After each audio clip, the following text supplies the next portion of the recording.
Hello everyone. Today we will study about aphorism 9 and 10. That is about vital force. So aphorism 9 is about vital force in healthy state. And what does it state?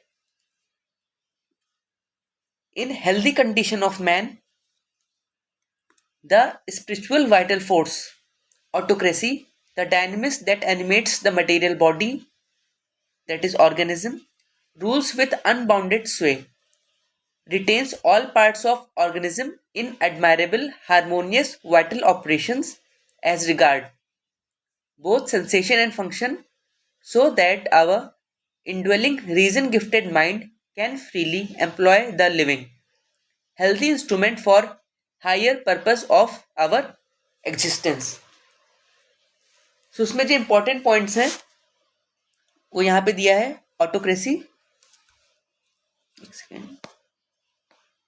पहला point है autocracy, दूसरा है dynamic, तीसरा है animates the material body, चौथा है rules with unbounded स्वे, पांचवा है retains all part of organism in admirable harmonious vital operations. तो हम इसमें एक एक करके इन वर्ड्स का मतलब समझेंगे. तो सबसे पहला जो वर्ड है autocracy. Autocracy means self powering, self powered means इसको काम करने के लिए किसी की हेल्प नहीं चाहिए, ये सारा काम खुद से कर सकता है. फिर उसके बाद डायनेमिक है. डायनेमिक मतलब होता है एनर्जेटिक, उसको किसी भी एक्सटर्नल फोर्स की जरूरत नहीं है, वो खुद ही सारा काम करता है. और डायनेमिक मतलब हमेशा जो चीज मोशन में हो, हमेशा जो चीज फंक्शन में हो, उसे डायनेमिक बोलते हैं. तो हम तभी तक जिंदा हैं जब तक हमारा वाइटल फोर्स डायनेमिक है. अगर हमारा वाइटल फोर्स रुक जाएगा, मीन्स स्टैटिक हो जाएगा, तो वो कंडीशन होगी डेथ की. Animates the material body. Animates मतलब हमारे बॉडी को फंक्शन करने में हेल्प करती है. ठीक, फंक्शन करने में हेल्प करती है मतलब जैसे सबसे पहले सेल होता है, उसके बाद टिश्यू होता है, फिर ऑर्गन होता है, फिर ऑर्गन सिस्टम होता है. तो इन सबको जो ऑर्गेनाइज करके फंक्शन कराता है उसको बोलते हैं वाइटल फोर्स. फोर्थ है रूल्स विथ अनबाउंडेड स्वे. इसका क्या मतलब है? इसका मतलब है unrestricted and total control and dominance. Means vital force को कोई एक्सटर्नली कंट्रोल नहीं कर सकता, वो खुद से ही काम करती है. And last point is retains all part of organism in admirable harmonious vital operations. इसमें सारी बॉडी जो हमारी फंक्शन करती है, जैसे हम आंखों से देख सकते हैं, हाथ से कुछ भी काम कर सकते हैं, पैर से चल सकते हैं, तो इन सबको एक हार्मोनियस वे में फंक्शन कराने के लिए वाइटल फोर्स बहुत इंपॉर्टेंट है हेल्दी स्टेट में. अगर इसी वाइटल फोर्स में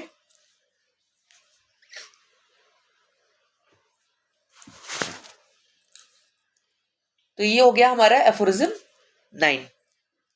हमेशा जब भी सक्सेस से एफोरिज्म पढ़ेंगे, मैं जो बता रहा हूं हमेशा ऑर्गनॉन बुक अपने साथ में रखेंगे, क्योंकि कुछ पॉइंट्स हैं जो सक्सेस में नहीं दिए हैं लेकिन ऑर्गनॉन में दिए हैं, तो वो पॉइंट्स मैंने व्हाइट बोर्ड पे ऐड कर दिए हैं. फिर हमारा नेक्स्ट एफोरिज्म है एफोरिज्म 10.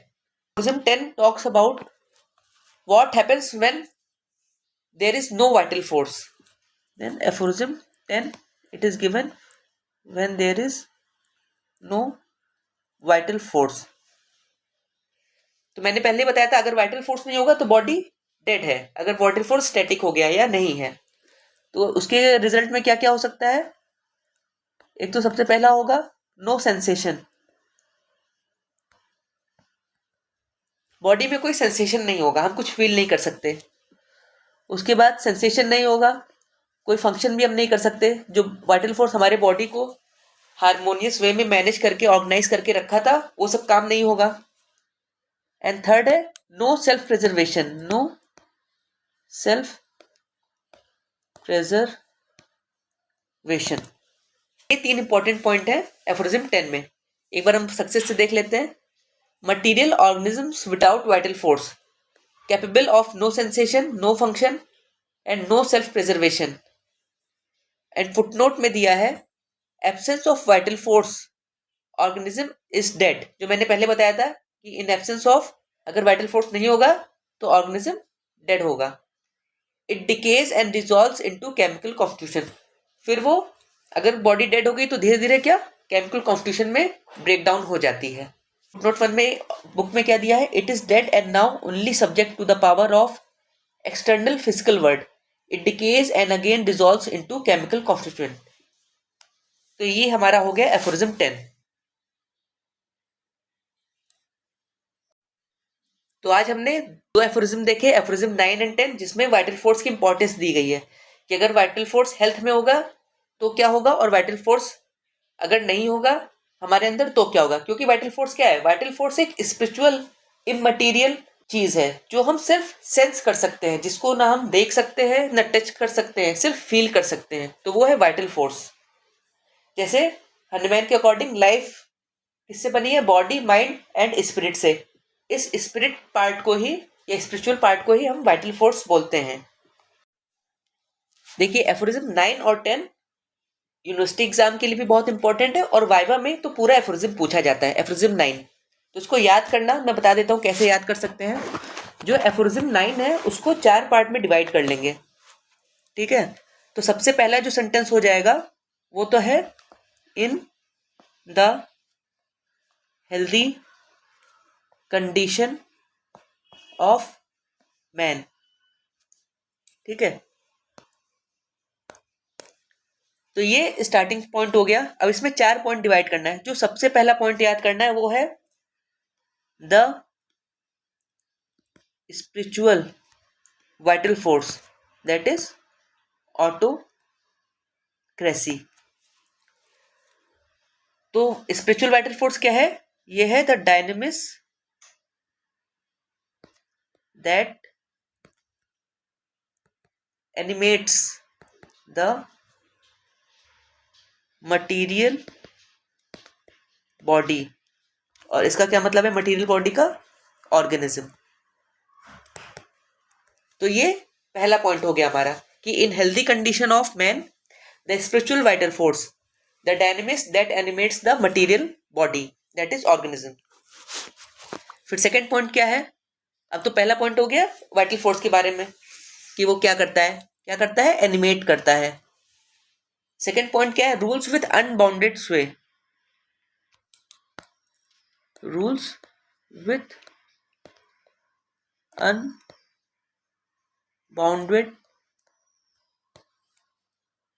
स्वे।